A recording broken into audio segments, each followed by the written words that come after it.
માલધારીની સભા ભરાઈ છે. બાળકો દફતર લઈ અને શાળાએથી આવે છે.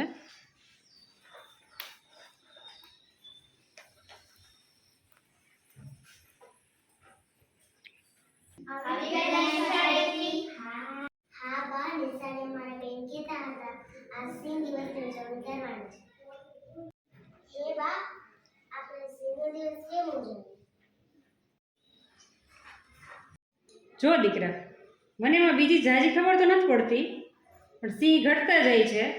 હવે સિંહની પ્રજાતિ નાબૂદ ના થઈ જાય ને સિંહની સંખ્યા વધે, એ હાટું કદાચ ઉજવતા હોય.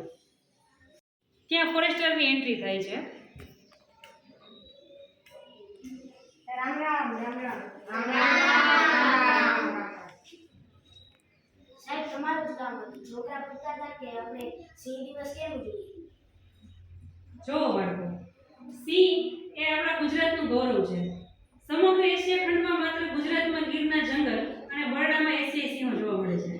ત્યારે સિંહોની લુપ્ત થતી પ્રજાતિ અને ઘટી રહેલી વસ્તી સામે રક્ષણ મેળવવા તથા સિંહનું મહત્વ સમજવા, તેનું યોગદાન સમજવા માટે આપણે સિંહ દિવસ ઉજવીએ છીએ. સિંહ દિવસની ઉજવણીની શરૂઆત ક્યાંથી થાય? જોવો બાળકો, વર્ષ 2013માં વન્યજીવ સંરક્ષણવાદી ડેરેક અને બેવરલી જોબર્ટ દ્વારા નેશનલ જિયોગ્રાફીના બિગ કેટ ઇનિશિયેટિવ અંતર્ગત આ દિવસની સ્થાપના કરવામાં આવી તથા 10 ઓગસ્ટ 2013ને સત્તાવાર સિંહ દિવસ લોન્ચ કર્યો તથા 2016થી આપણે ઉજવણી કરીએ છીએ અને શાળામાં રેલી કાઢીએ છીએ.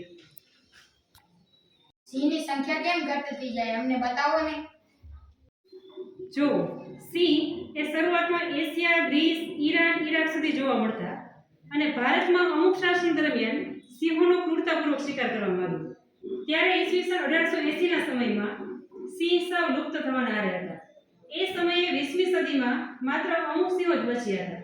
ત્યારના નવાબ મોહમ્મદ ખાન ત્રીજાએ સિંહોની ઘટતી સંખ્યા જોઈ અને તેના શિકાર પર સંપૂર્ણ પ્રતિબંધ લગાવ્યો અને તેને કાયદાકીય રક્ષણ પૂરું પાડ્યું.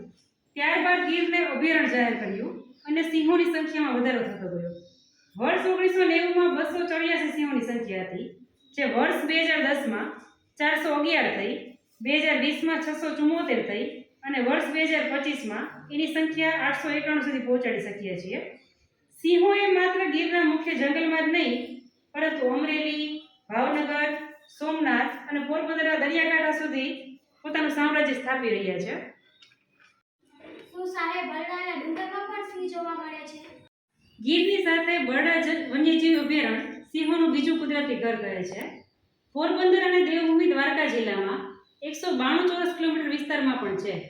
બોમા ટેકનિક દ્વારા સિંહોનો વસવાટ બરડામાં વધારવામાં આવ્યો છે. સિંહ ના હોય તો શું થાય? જો સિંહ જો ના હોય તો આપણી કુદરતી વ્યવસ્થા ખોરવાઈ જાય. સિંહ એ જંગલનો રાજા હોવાની સાથે પ્રકૃતિ સંવર્ધન માટે પણ મહત્વપૂર્ણ છે. સિંહ જો ના હોય તો તૃણાહારી પ્રાણીની સંખ્યામાં વિસ્ફોટ થાય અને તેમની વસ્તી બેકાબૂ થઈ જાય અને તૃણાહારી પ્રાણીના કારણે જંગલોનો નાશ થાય. તૃણાહારી પ્રાણીઓ જંગલની બધી વનસ્પતિ અને નાના છોડ ખાઈ જાય અને ખેડૂતોને પણ નુકસાન કરે. જંગલ જો નાશ થાય તો ખેતરનો પાક ખાઈ જાય અને પ્રવાસન ઉદ્યોગ જે ગીરમાં વિકસ્યો છે એને પણ માઠી અસર થાય. ખરેખર સિંહ એ આપણા મિત્ર છે. મુશ્કેલી વગર એ કોઈને નુકસાન પહોંચાડતા નથી. ગુજરાતમાં માલધારી અને સિંહને પેઢીઓથી ભાઈચારા જેવો સંબંધ છે. સિંહ એ સદીઓથી શૌર્ય, શક્તિ અને શાસનનું પ્રતીક રહ્યા છે. ભારતનું રાષ્ટ્રીય ચિહ્ન અશોક સ્તંભ, એમાં પણ 4 સિંહની આકૃતિ છે અને આપણું ગુજરાત રાજ્યનું જે રાજ્ય પ્રાણી છે તે પણ સિંહ છે.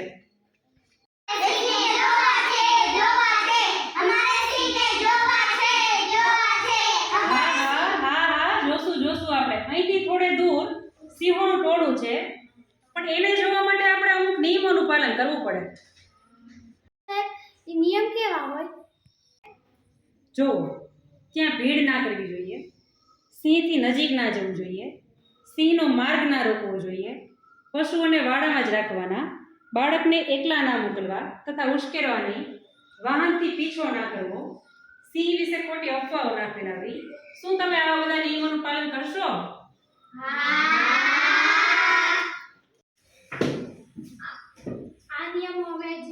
આવીશું અને સિંહને અમારા મિત્ર બનાવીશું.